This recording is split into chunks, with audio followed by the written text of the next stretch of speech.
नमस्कार दोस्तों, मैं गार्गी आप सभी का स्वागत करती हूँ स्टडी ग्लोस के प्लेटफॉर्म पर।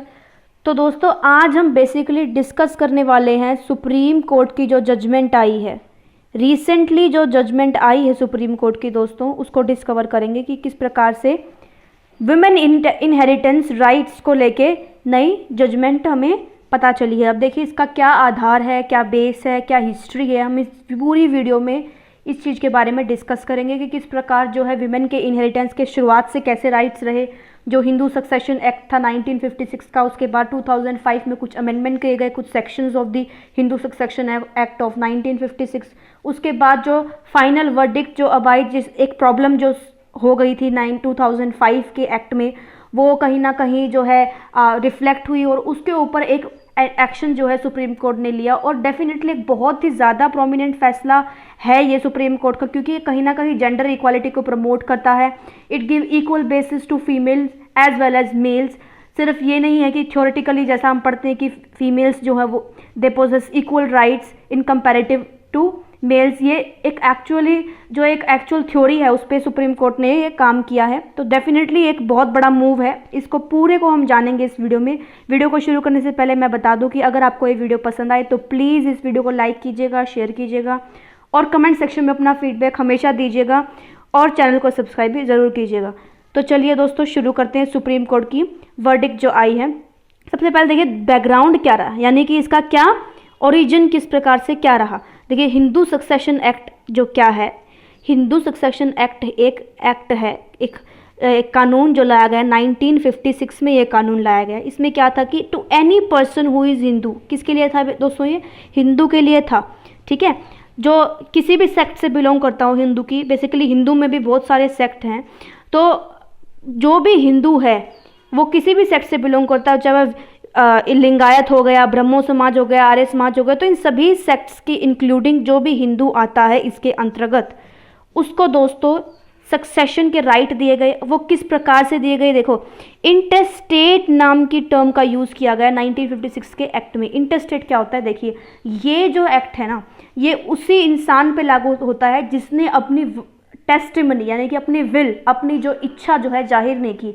मान लीजिए किसी की मृत्यु हो गई, उसने मृत्यु से पहले ये नहीं बताया कि किस प्रकार की प्रॉपर्टी, जो उसकी प्रॉपर्टी है उस पर किसका हक है, या फिर वो अपनी प्रॉपर्टी उसने प्रॉपर साइन करके नहीं दी, उसने कोई डॉक्यूमेंटेशन, अपना कोई भी प्रोक्लेमेशन नहीं करवाया। तो इस तरीके से जब उसकी विदाउट एनी विल के कारण वो जब डेथ हो जाती है उसकी, तो उस सिचुएशन को कहते हैं इंटेस्टेट। तो इंटेस्टेट सिचुएशन वो होती है जब इंसान ना हो और उसकी विल भी प्रिस्क्रिप्शन में ना हो, तो उस सिचुएशन में सक्सेशन यानी कि जो उसकी प्रॉपर्टी है वो किसके अंडर आती है। इस पे मेजर सवाल उठा था और इस पे एक मेल और फीमेल का पर्सपेक्टिव जो है लाया गया था कि मेल की कितनी अथॉरिटी है पेरेंट की प्रॉपर्टी पे, सक्सेशन पे, और फीमेल की किस तरह से कितनी अथॉरिटी है। तो इसको लेके जो है हिंदू सक्सेशन एक्ट ऑफ 1956 ने पूरा काम किया था। तो नो टेस्टिमनी, यानी कि टेस्टिमनी होता है दोस्तों विल, कि जब कोई भी इंसान, कोई भी पेरेंट अपनी विल जो है ना जाहिर कर पाए और बिना जाहिर किए जो है वो वो डेथ उसकी हो जाए, उसके बाद जो है इंटेस्टेट की स्टेट आती है। यानी कि कौन सी स्टेट है ये, जिसमें किसी का भी कोई प्रॉपर वो ना हो, किसमें प्रॉपर प्रोक्लेमेशन ना हो कि भाई ये राइट जो प्रॉपर्टी उस इंसान जो मरा है उसने कोई प्रॉपर प्रोक्लेमेशन ना किया हो कि ये जो प्रॉपर्टी है ये इसको जाती है, या फिर मेरे बेटे को जाती है, या फिर किसी भी चैरिटी इंस्टीट्यूट को जाती है। तो इस सिचुएशन में जो है सक्सेशन एक्ट कारगर होता है, अदरवाइज नहीं होता है। ठीक है, तो इस प्रकार से पूरा ये इसका बैकग्राउंड है। देखिए right of daughter on acquired property, अभी एक्वायर्ड प्रॉपर्टी इस एक्ट के तहत जो है एक्वायर्ड प्रॉपर्टी पर राइट थे। अब ये कंसेप्ट कहाँ से आया, what do mean by acquired property. तो देखिए दोस्तों, इसकी भी एक इंटरेस्टिंग कहानी है। वो क्या है कि देखिए दो टाइप के स्कूल्स होते हैं हिंदू समाज में, दो टाइप के स्कूल माने गए हैं specifically in the course of property. एक तो मिताक्षरा और एक दया भगा। तो दया भगा और मिताक्षरा दो स्कूल है। देखिए दया भगा में तो कोई प्रॉपर्टी के राइट ही नहीं है, बेटे को भी, सन को नो प्रॉपर्टी राइट है। टिल द डेथ, जब तक पापा उनके सन की किसी भी फादर की डेथ नहीं होती तब तक कोई भी प्रॉपर्टी राइट क्लेम नहीं कर सकता। तो दया भगा में तो नो प्रॉपर्टी राइट की क्लेमेशन है। उसके बाद मिताक्षरा में क्या है, मिताक्षरा जो है वो फॉलोड किया जाता है बेसिकली साउथ इंडिया में बहुत ज़्यादा फॉलो किया जाता है मिताक्षरा को। तो इसी सेक्ट को जो है गवर्नमेंट ने 1956 में जो कानून जो बनाया उसी के तहत जो है मिताक्षरा को कंसिडर किया गया। इसमें क्या था दोस्तों, दो कंसेप्ट थे, एक तो अंसेस्ट्रल प्रॉपर्टी और एक्वायर्ड प्रॉपर्टी। मिताक्षरा के अनुसार दो टाइप की प्रॉपर्टी जो है होती है, एक तो होती है एंसेस्ट्रल और एक होती है एक्वायर्ड।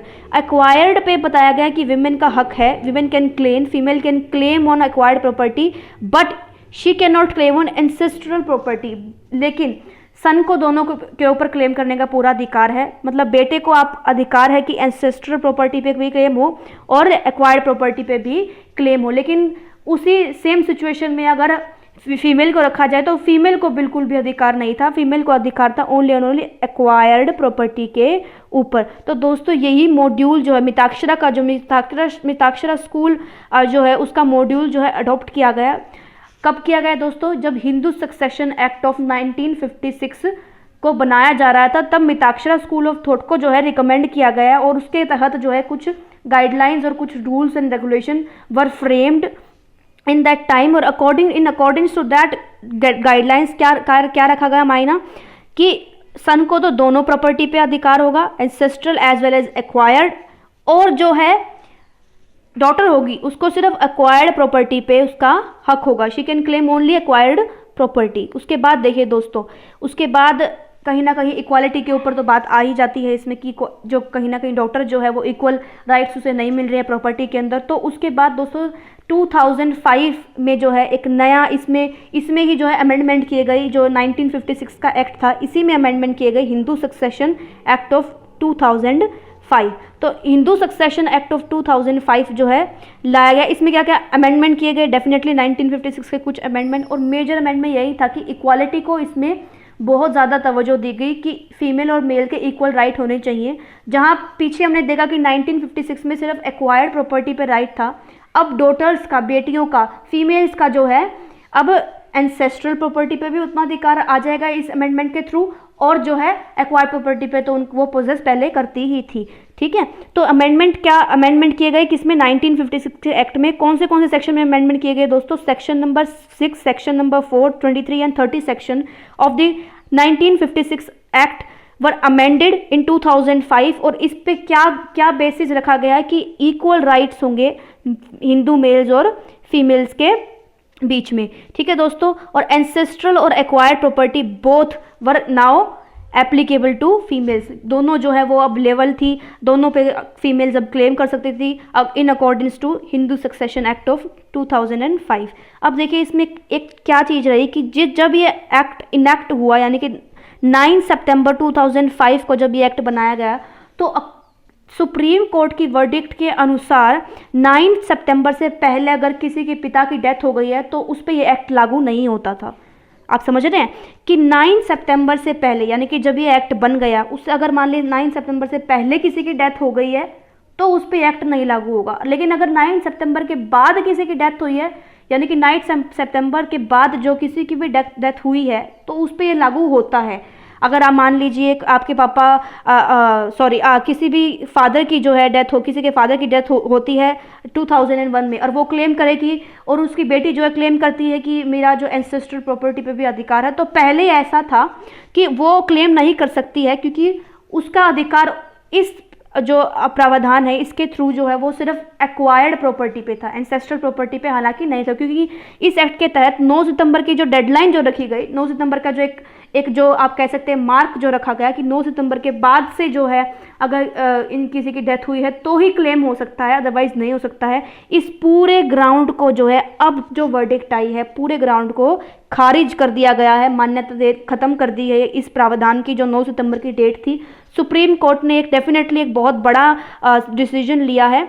तो सुप्रीम कोर्ट ने क्या कंप्लीटली कट ऑफ कर दिया है इस बेसिस को। उन्होंने बताया कि एक बेटी जो है वो बेटी ही होती है, नो मैटर कि किसी भी कोई भी सिचुएशन हो, चाहे बाप चाहे पिता जो है वो उनकी डेथ उस एक्ट के बाद हुई हो या पहले हुई हो, जो एक बेटी का अधिकार है वो यह है कि वह उसका इक्वल प्रॉपर्टी अधिकार हमेशा रहना चाहिए। यही सुप्रीम कोर्ट की वर्डिक्ट है। डेफिनेटली ये एक इक्विवोकल ग्राउंड इस्टेब्लिश किया है, यानी कि equal grounds for mails and females. और हिस्टोरिकल मूव किस लिए? क्योंकि ये एक, आप कह सकते हैं कि एक इक्वालिटी की तरफ मूव किया है, जेंडर इक्वालिटी की बात की है सुप्रीम कोर्ट ने। और डेफिनेटली ये जो वर्डिक्ट आई है, ये जो फैसला लिया गया है, ये बहुत ही एक, आप कह सकते हैं कि समाज को एक नई राह दिखाने वाला फैसला ये लिया गया है। इस वीडियो में जुड़ने के लिए आपका बहुत बहुत धन्यवाद।